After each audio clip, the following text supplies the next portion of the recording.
नमस्कार, आदाब, सत श्री अकाल। दोस्तों, मैं विष्णु कुमार जांगिड आप सभी का भारत के सबसे बड़े online education platform Unacademy Rajasthan premium Rajasthan exam पर आपका हार्दिक स्वागत करता हूं, हार्दिक अभिनंदन करता हूं।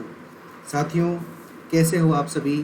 मैं उम्मीद नहीं, पूर्ण विश्वास के साथ ये कह सकता हूं कि आप सभी बहुत बढ़िया होंगे और अपने लक्ष्य के प्रति जो है लगातार डेडिकेट होंगे, अपने लक्ष्य के प्रति जो है लगातार आगे बढ़ रहे होंगे। इसमें कोई डाउट नहीं है साथियों। क्यों? क्योंकि आप जानते हो, आपका जो प्रमुख कर्तव्य है, जो परम धर्म है अपने विद्यार्थी जीवन में, वो इस समय क्या है? अपने स्टडी पे फोकस करना। अगर ये फोकस, ये कंसंट्रेशन अगर बहुत ज़्यादा, बहुत मजबूती से लगातार बना रहा तो निश्चित तौर पे मानिए आपकी सफलता जो है, उसकी राहों में जो आने वाले कांटे हैं वो स्वतः ही आपकी राहों में फूल बनकर आपका स्वागत कर रहे होंगे साथियों। क्योंकि मेहनत जो होती है, उस मेहनत के दम पे व्यक्ति कुछ भी कर सकता है। ठीक है साथियों? और मुझे पता है आप मेहनती हो और बहुत ज़्यादा प्रयास कर रहे हो, तो निश्चित तौर पे यूँ मानिए कि आपकी सफलता सुनिश्चित है साथियों।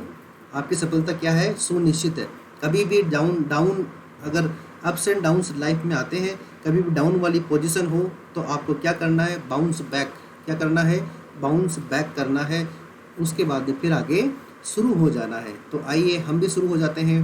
राजस्थान के भौतिक प्रदेश में मरुस्थल वाला प्रदेश कंप्लीट हो गया था, अरावली वाला प्रदेश चल रहा था। तो देखिए, अरावली में हमने कल कहाँ तक देखा था? चोटियाँ देख ली थी, प्रमुख पहाड़ियाँ देख ली थी और कुछ इंपॉर्टेंट बातें हम देख रहे थे, जैसे भूगर्भिक बनावट, अक्षांश देशांतर, आबू पर्वत खंड, ये सब बातें। तो दोस्तों, एक लास्ट बात है इसकी, उसके बाद में दर्रे शुरू करेंगे। इसकी लास्ट बात ये है कि ये जो हमारे अरावली पर्वतमाला है, इसका जो आबू पर्वत खंड है, कौन सा पर्वत खंड है दोस्तों? आबू पर्वत खंड। ये जो आबू पर्वत खंड है दोस्तों, साथियों, इसे इंसेलबर्ग की संज्ञा दी गई है। किसकी संज्ञा दी गई है साथियों? इंसेलबर्ग की संज्ञा दी गई है।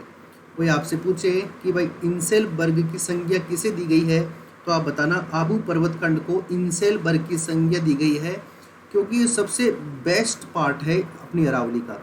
और ये किसका बना हुआ है? ग्रेनाइट का बना हुआ है। सबसे बेस्ट मतलब सबसे मजबूत। यहाँ लगता है कि हाँ, ये कोई अच्छा पर्वत है। ठीक है ना? तो ये आबू पर्वत श्रेणी का जो आबू पर्वत खंड है अरावली श्रेणी का, इसे इंसेलबर्ग की क्या दी गई है दोस्तों? संज्ञा दी गई है। साथियों, कोई आपसे पूछ ले कि भाई अरावली का प्राचीन नाम बताइए, प्राचीन नाम क्या है अरावली का? तो ध्यान रखना दोस्तों, अरावली को प्राचीन समय में मेरू के नाम से जानते थे। किस नाम से जानते थे दोस्तों? मेरू के नाम से जानते थे। और साथियों, विष्णु पुराण, एक जो हमारे पुस्तक है, जो हमारा ग्रंथ है विष्णु पुराण, इस पुराण के अंदर इसको जो है परिपत्र के नाम से जाना गया है। किस नाम से जाना गया है साथियों? परिपत्र के नाम से जाना गया है अरावली को। इसके अलावा अरावली को जो है आर्बुद प्रदेश और अडावल पर्वत आदि नामों से जाना जाता है। तो एक तो आप ध्यान रखना मेरू, और एक ध्यान रखना परिपत्र। ये दो क्या है दोस्तों? इसके प्राचीन नाम है। कोई आपसे पूछ ले कि भैया ये बताइए मुझे, भामती की पहाड़ियाँ कहाँ है, भामती हिल्स कहाँ है, तो आप उसे बताना साथियों, ये 12 में है। कहाँ पर है ये? 12 में है। अगर कोई आपसे पूछ ले मेरे प्यारे मित्रों कि देवगिरी की पहाड़ियाँ कहाँ है, देवगिरी की पहाड़ियाँ कहाँ है, तो राजस्थान के दूसरे सबसे छोटे जिले दौसा में देवगिरी की पहाड़ियाँ स्थित है। साथियों, ये तो हुई हमारी बात किसकी? अरावली के बेसिक बातें। अब आइए चलते हैं, महत्वपूर्ण टॉपिक है अरावली के दर्रे। दर्रे को ये क्या बोलते हैं? इंग्लिश में बोलते हैं पास, और राजस्थानी भाषा में बोलते हैं नाल। यानी पास कहो चाहे नाल कहो चाहे दर्रा कहो, एक ही बात है। ये होता क्या है दोस्तों? दो पर्वतों के मध्य, कि एक पर्वत है और ये एक पर्वत है, दो पर्वतों के बीच में जो ये तंग रास्ता होता है ना, इसे दर्रा बोलते हैं, जो दो स्थानों को जोड़ने के काम में आता है। ठीक है? यानी दो पर्वतों के मध्य जो तंग रास्ता है, वह जो दो स्थानों को मार्ग प्रदान करता है, जोड़ने के काम में आता है, उसे क्या बोलते हैं प्यारे प्यारे साथियों? दर्रा बोलते हैं, नाल बोलते हैं, या फिर पास बोलते हैं। तो आइए कुछ दर्रों की बात करते हैं, जैसे जीलवाड़ा। कई जगह ये दर्रा जो है जीलवा के नाम से लिखा हुआ है। जीलवा दर्रा या जीलवाड़ा दर्रा एक ही बात है। इसका दूसरा नाम है पगलिया की नाल। क्या नाम है दोस्तों इसका दूसरा? पगलिया की नाल इसका दूसरा नाम है मेरे प्यारे साथियों। अब देखो ये दर्रा कहाँ पर है साथियों, ये दर्रा राजसमंद में है। कहाँ पर है प्यारे मित्रों, राजसमंद में है, जो कि किसको रास्ता देता है, मारवाड़ और मेवाड़ को रास्ता देता है। यानी कोई आपसे पूछे कि मारवाड़ और मेवाड़ को जोड़ने वाला कौन सा दर्रा है, तो आप उसे बताइए साहब वो झीलवा का दर्रा है या फिर पगलिया की नाल है, जो किसे रास्ता देती है दोस्तों, हमारे राजसमंद। राजसमंद जो है ये तो हमारा मेवाड़ वाला भाग हो गया, और मारवाड़ वाला जो भाग है ये पाली है। यानी मारवाड़ और मेवाड़ को, यानी पाली और राजसमंद को जोड़ती है, जिसका नाम है झीलवा की नाल। और ये कहाँ पर है प्यारे मित्रों, ये राजसमंद में है। इसका विशेष ख्याल रहे, कहाँ पर है, राजसमंद में। आ जाइए आगे चलते हैं, सोमेश्वर की नाल। दोस्तों सोमेश्वर की नाल कहाँ पर है, पाली जिले में स्थित है। कहाँ पर है, पाली जिले में है। और ये पाली को राजसमंद से जोड़ता है, अर्थात पाली का मतलब मारवाड़ और राजसमंद का मतलब मेवाड़, यानी पाली और मेवाड़, यानी मारवाड़ और मेवाड़ को, या मैं कहूँ पाली और राजसमंद को जोड़ने वाला दूसरा दर्रा है, जिसका नाम है सोमेश्वर की नाल। और ये कहाँ पर है, पाली में है। अगला देखिए दोस्तों, नंबर 3 बर दर्रा। कौन सा दर्रा है दोस्तों, ये बर दर्रा है। ये भी कहाँ पर है दोस्तों, पाली जिले में है। कहाँ पर है, पाली जिले में।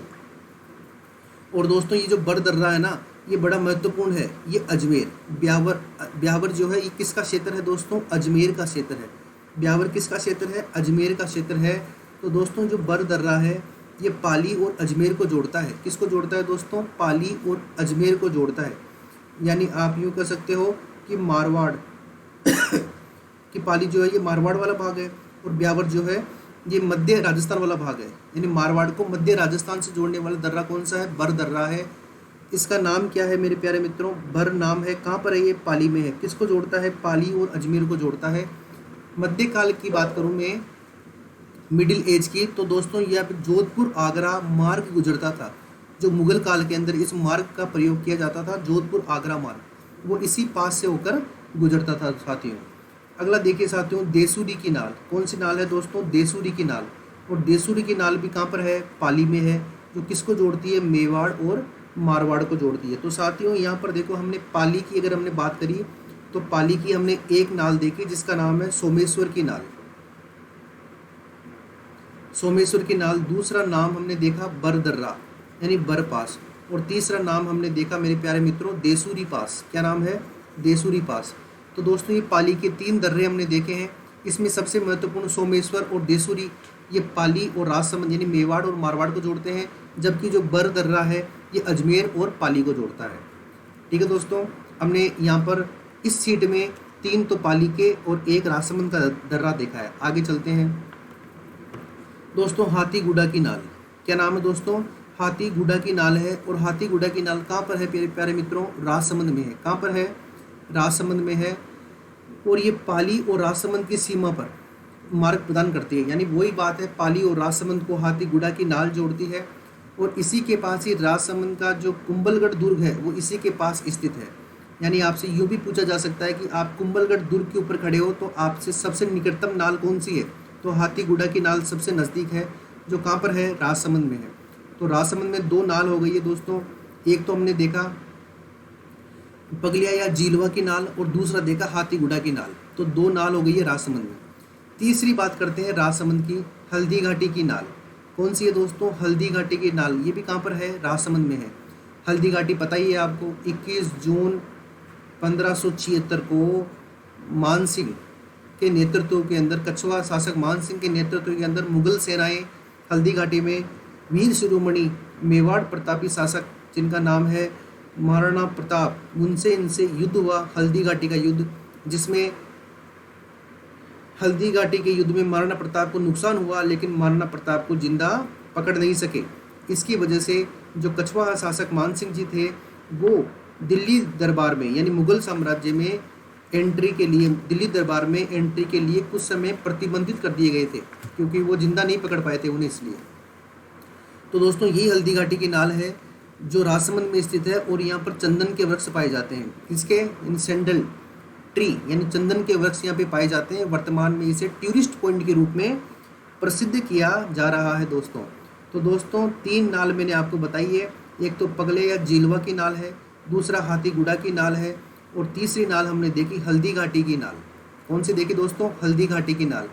इसके अलावा इसके अतिरिक्त अगर मैं राजसमंद की बात करूं तो राजसमंद में एक हमने देखा झीलवा की नाल,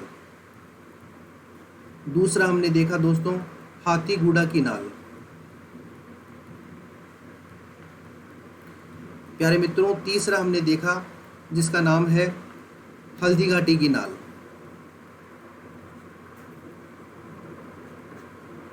इसके अतिरिक्त भी कोई आपसे पूछे कि राजसमंद में और कौन से दर्रे हैं तो उन्हें बताइए आप कि कमली घाट। कौन सा घाट दोस्तों? कमली घाट। और पूछे तो उन्हें बताइए गोरम घाट। ये प्रमुख दर्रे हैं कहाँ के? राजसमंद के, यानी झीलवा की नाल, हाथीगुड़ा की नाल, हल्दी घाटी की नाल, कमली घाट और गोरम घाट। ये कहाँ के हैं दोस्तों? राजसमंद के हैं। और हमने पाली के 3 दर्रे देखे हैं, सोमेश्वर, बर और देशपुरी, 3 पाली के देखे हैं। ठीक है ना। अब आ जाओ उदयपुर में चलते हैं दोस्तों। उदयपुर में पहला दर्रा है केवड़ा की नाल। क्या है दोस्तों? केवड़ा की नाल। केवड़ा की नाल कहाँ पर है? उदयपुर में है। और ये उदयपुर बेसिन या उदयपुर सिटी को उदयपुर से जोड़ता है। जैसे मान लो कि ये पूरा उदयपुर है, ये उदयपुर शहर है, ठीक है ना। तो ये उदयपुर बेसिन और उदयपुर को जोड़ने वाला दर्रा है जिसे हम बोलते हैं केवड़ा की नाल। बात समझ गए? यानी केवड़ा की नाल ऐसा है जो उदयपुर शहर को उदयपुर जो जिला है उससे जोड़ता है। बात समझ गए ना। यानी ये उदयपुर में ही स्थित है। आगे बात करते हैं फुलवारी की नाल। दोस्तों फुलवारी की जो नाल है ये राजस्थान में क्षेत्रफल की दृष्टि से सबसे बड़ी नाल है। बिल्कुल आपसे पूछा जा सकता है कि according to area the biggest passage of Rajasthan is known as a Phulwari ki Nal situated in Udaipur. फुलवारी की नाल है जो अकॉर्डिंग टू एरिया सबसे बड़ी नाल है और ये कहाँ पर है दोस्तों? उदयपुर जिले में स्थित है फुलवारी की नाल। तो दोस्तों एक हमने देखा केवड़ा की नाल, एक हमने देखा फुलवारी की नाल। इसके अलावा भी उदयपुर की नाल है, एक बार वो देख लेते हैं पहले। उदयपुर की नाल एक तो हमने देखा फुलवारी की नाल, एक हमने देखा केवड़ा की नाल, एक है ढेबर नाल और एक है हाथी की नाल। ये चारों कहाँ पर है दोस्तों? उदयपुर में। हमने इसमें देखा केवड़ा की नाल और फुलवारी की नाल। दोस्तों जो फुलवारी की नाल है इसकी एक खास बात और है।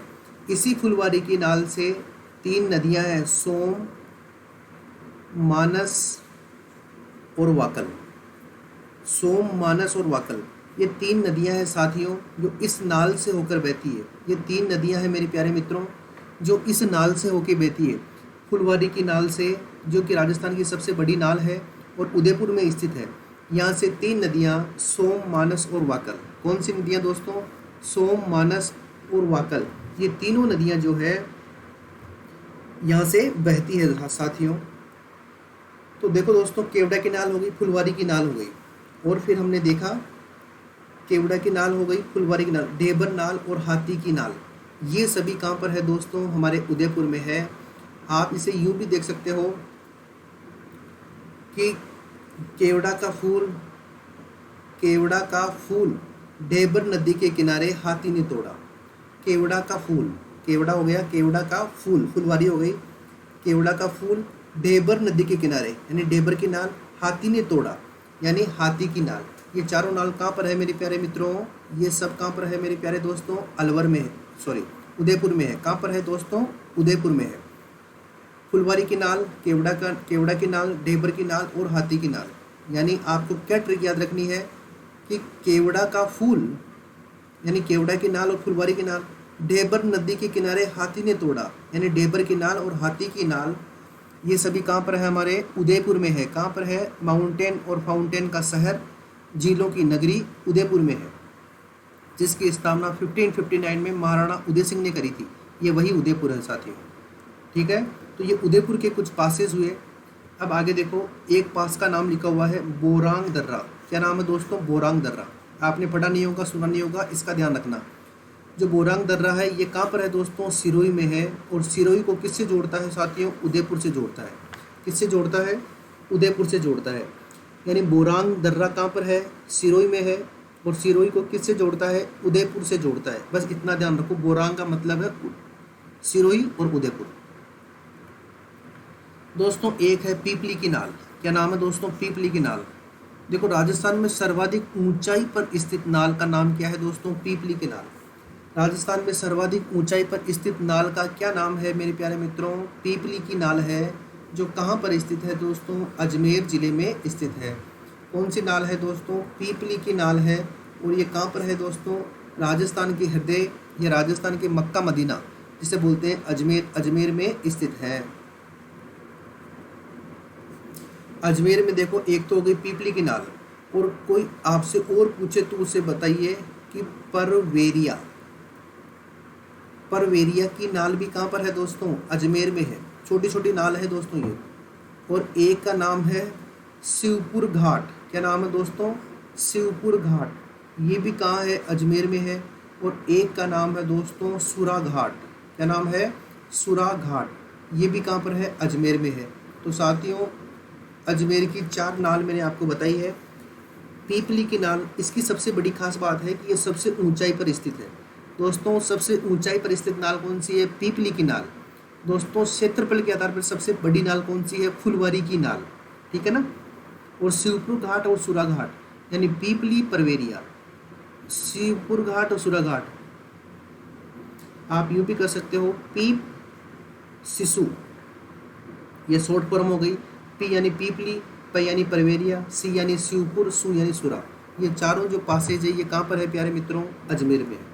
और एक बात का ध्यान रखना, कोई आपसे पूछे कि बताइए राजस्थान में सर्वाधिक नाल कहाँ पर है, कौन से जिले में है, तो उसका आंसर होगा दोस्तों राजसमंद जिले में। कौन से जिले में है प्यारे मित्रों? राजसमंद जिले में है। यानी राजस्थान में सर्वाधिक नाल कहाँ पर है? राजसमंद जिले में है। बात समझ आ गई आपको? तो दोस्तों ये थी प्रमुख नाल। एक बार दोबारा देख लेते हैं, स्पीड में दोबारा देख लेते हैं एक बार, जिससे आपका वापस रिवीजन हो जाए। झीलवा की नाल या पगने की नाल राजसमंद में है। ठीक है। इसके अलावा राजसमंद में हाथीगुड़ा की नाल है, हल्दी घाटी की नाल है, कमली घाट है और गोरम घाट है। वापस चलते हैं। सोमेश्वर की नाल, बरनाल और देसूरी की नाल, ये सब कहाँ पर है? पाली जिले में है। और पाली जिला ऐसा जिला है जिसकी सीमा 8 जिलों को छूती है।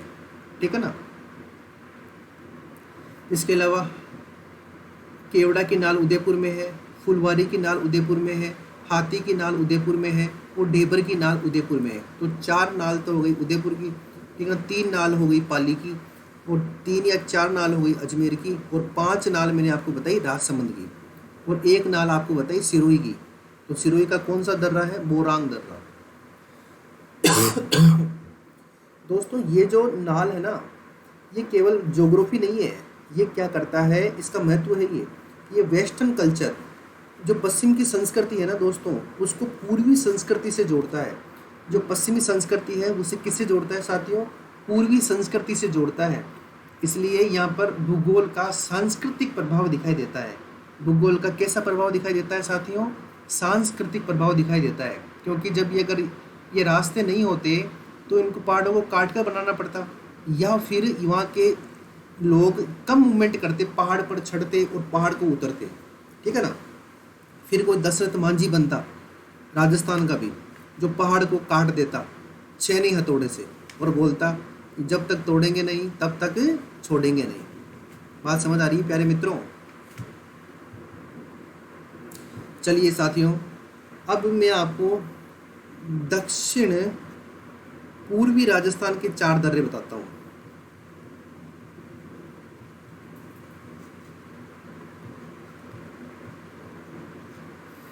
आपको पता है यहाँ पर एक पहाड़ियाँ हैं जिनका नाम है अर्धचंद्राकार पहाड़ियाँ। कमेंट करके बताओ देंगे अर्धचंद्राकार पहाड़ियाँ कहाँ पर है?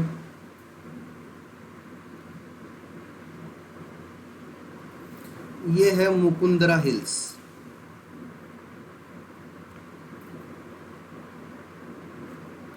और ये है अडावल पर्वत। क्या है दोस्तों? अडावल पर्वत। और ये जो अडावल पर्वत है ये तो है बूंदी में। कहाँ पर है? बावड़ियों का शहर बूंदी में। मुकुंदरा हिल्स कहाँ पर है? ये थोड़ी बूंदी में है। उसके बाद में कोटा में है और उसके बाद में झालावाड़ में। बात समझ आ रही है ना आपको? मैंने पहले भी बताया था ये बात। और इन दोनों को मिलाकर यानी मुकुंदरा हिल्स और अडाबल पर्वत, इन दोनों को मिलाकर क्या कहते हैं प्यारे मित्रों? अर्धचंद्राकार पहाड़ियाँ कहते हैं। क्या कहते हैं? अर्धचंद्राकार पहाड़ियाँ।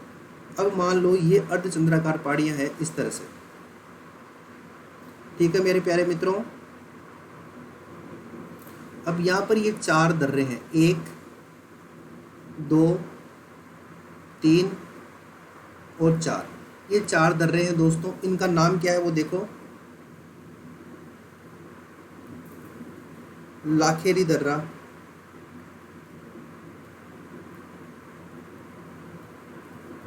चेतावास दर्रा,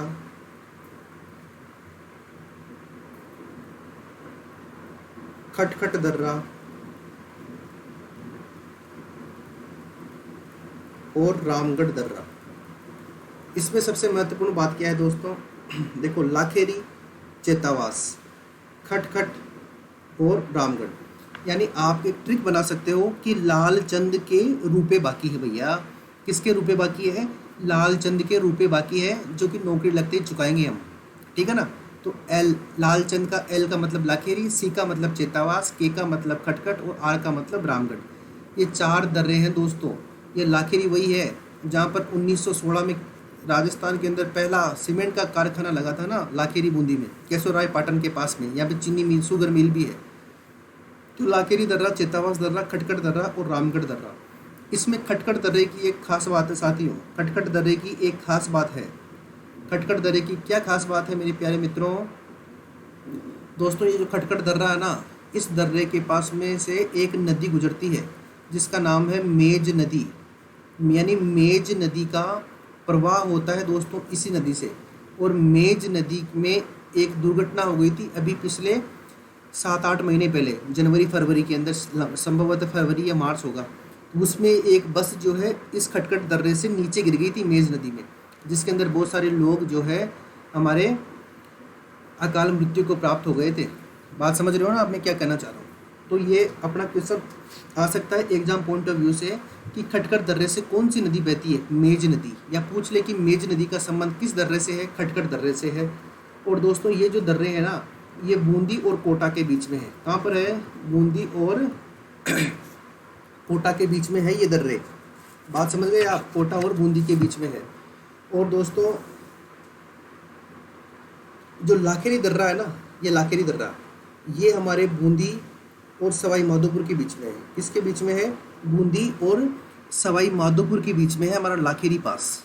एक चेतावास पास हो गया, एक खटखट पास हो गया और एक क्या हो गया प्यारे मित्रों? रामगढ़ पास हो गया। तो दोस्तों, लाखेरी, चेतावास, खटखट और रामगढ़, ये जो पासेज हैं, ये जो दर्रे हैं, ये हमारे दक्षिण पूर्वी राजस्थान के प्रमुख दर्रे हैं। जो कहाँ पर है? अर्धचंद्राकार पहाड़ियों में है। अर्धचंद्राकार पहाड़ियों का क्या मतलब है? अडावल पर्वत जो बूंदी में है और मुकुंदरा हिल्स जो बूंदी, कोटा, झालावाड़ में है। इन्हें संयुक्त रूप से क्रिसेंट हिल्स यानी अर्धचंद्राकार पहाड़ियाँ कहते हैं। इसमें से लाखेरी दर्रा, चेतावास दर्रा, खटखट दर्रा और रामगढ़ दर्रा प्रमुख है। सभी दर्रे कोटा और बूंदी के बीच में है, जबकि लाखेरी दर्रा बूंदी और सवाई माधोपुर के बीच में है। 1916 में यहाँ सीमेंट का कारखाना लगाया था। लाखेरी के पास में केशवराय पाटन शुगर मिल स्थित है।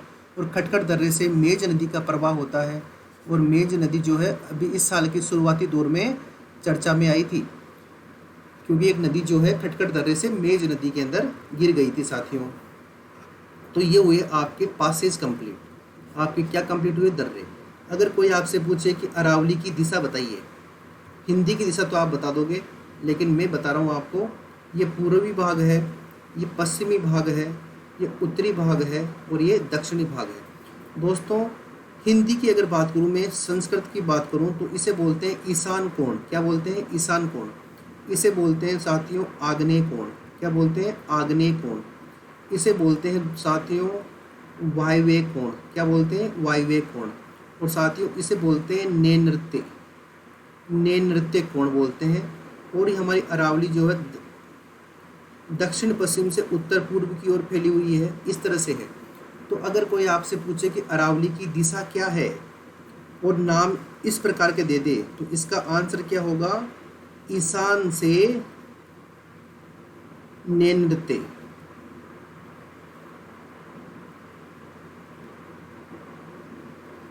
क्या होगा साथियों? ईशान से नृत्य। इसकी क्या होगी प्यारे मित्रों? दिशा होगी ईशान से नृत्य। बात समझ गए आप? और वैसे पूछे तो दक्षिण पश्चिम से उत्तर पूर्व की ओर हमारे अरावली का क्या है प्यारे मित्रों? विस्तार है। दक्षिण पश्चिम से उत्तर पूर्व में अरावली का क्या है प्यारे मित्रों? विस्तार है। बात समझ गए क्या आप? अब दोस्तों कोई आपसे पूछ ले कि अरावली का महत्व क्या है, तो महत्व आप बता दो। सबसे बड़ा महत्व है कि ये मरुस्थलीकरण को रोकती है। किसको रोकती है साथियों? मरुस्थलीकरण को रोकती है। यहाँ पर बहुत सारी नदियाँ जो है, नदियों का क्या होता है? उद्गम होता है। यहाँ पर क्या है? वन संपदा मिलती है, जिससे यहाँ पर जैव विविधता बहुत ज़्यादा है। इसी क्षेत्र में आदिवासी लोग रहते हैं, यानी आदिवासियों की जो संस्कृति है उसको ये बचाती है। और ये जो है जल विभाजक का कार्य करती है। किसका कार्य करती है साथियों? जल विभाजक का कार्य करती है। ये क्या बढ़ाती है? राजस्थान में पर्यटन को बढ़ाती है। किसको बढ़ाती है साथियों? पर्यटन को बढ़ाती है। नक्की जैसी ऊंची झीलें यहाँ पर स्थित है और इसी क्षेत्र में कई प्रकार के धार्मिक मंदिर बने हुए हैं, यानी धार्मिक आस्था को ये बढ़ाती है। इसके अलावा अगर इसकी बात करें अपन हमारे अरावली की, तो अरावली में सबसे ज़्यादा खनिज संपदा मिलती है। क्या मिलती है दोस्तों? खनिज संपदा की धनी है। और वन संपदा यानी लकड़ियों की प्राप्ति भी, वन संपदा भी यहाँ से होती है, जिससे हमारा जो कारपेंटर वर्क है वो ज़्यादा होता है। ठीक है साथियों? तो इस तरह से इस अरावली का बहुत ज़्यादा महत्व है राजस्थान में। और राजस्थान में अरावली का महत्व ये है कि ये मानसून को भी निर्धारित करती है, मानसून को प्रभावित करती है साथियों ये। अब मानसून को प्रभावित कैसे करती है? आपको पता है, जो मानसून अरब सागर से आता है, कहाँ से आता है प्यारे मित्रों? अरब सागर से आता है। वो इस अरावली के समानांतर आगे निकल जाता है। लेकिन जो बंगाल की खाड़ी से आता है वो अरावली से टकराकर पूर्वी भाग में बारिश करता है, पश्चिमी भाग में बारिश नहीं करता है मेरे प्यारे मित्रों, नहीं करता है। ठीक है ना? इसीलिए पश्चिमी राजस्थान क्या है? वृष्टि छाया प्रदेश है बंगाल की खाड़ी के लिए। ठीक है साथियों? अरावली का वृष्टि छाया रेन शेडो रीजन है। तो ये इसका क्या है दोस्तों? महत्व है। क्या है साथियों? महत्व है। और अगला जो टॉपिक चलेगा हमारा, उसका नाम है दोस्तों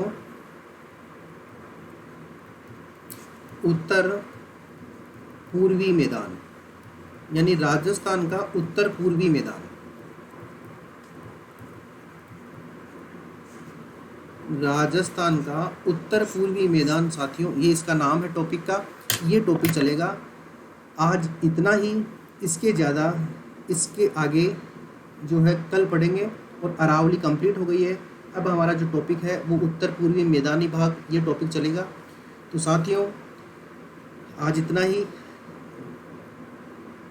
आप अपनी तैयारी को आगे बढ़ाइए। शाम को लाइव 5 बजे राजस्थान ज्योग्राफी वाईफाई 2.0 पे आप मुझसे मिल सकते हैं, वार्तालाप कर सकते हैं। सुबह 9 बजे अगर इंडियन ज्योग्राफी क्लास लेनी है तो सुबह 9 बजे अनअकैडमी का जो लर्निंग ऐप है उसमें आरपीएससी सेक्शन में विष्णु कुमार जांगिड़ को आप फॉलो कर लीजिए। अभी वहाँ पे भारत के भौतिक प्रदेश ये टॉपिक वहाँ पे चल रहा है। आप वहाँ भी मुझसे सुबह 9 बजे लाइव मिल सकते हैं। शाम को 5 बजे लाइव वाईफाई 2.0 पे मिल सकते हैं। अगर आपका कोई क्वेरी है, कोई क्वेश्चन है, कुछ समझ नहीं आ रहा है, कोई दिक्कत है, तो आप मुझे कमेंट करके बता सकते हैं। मैं उसका जहाँ तक संभव होगा आपको वापस रिप्लाई करूँगा और उसका सॉल्यूशन करने का प्रयास करेंगे। ठीक है साथियों, आज के लिए इतना ही। जय हिंद, जय भारत।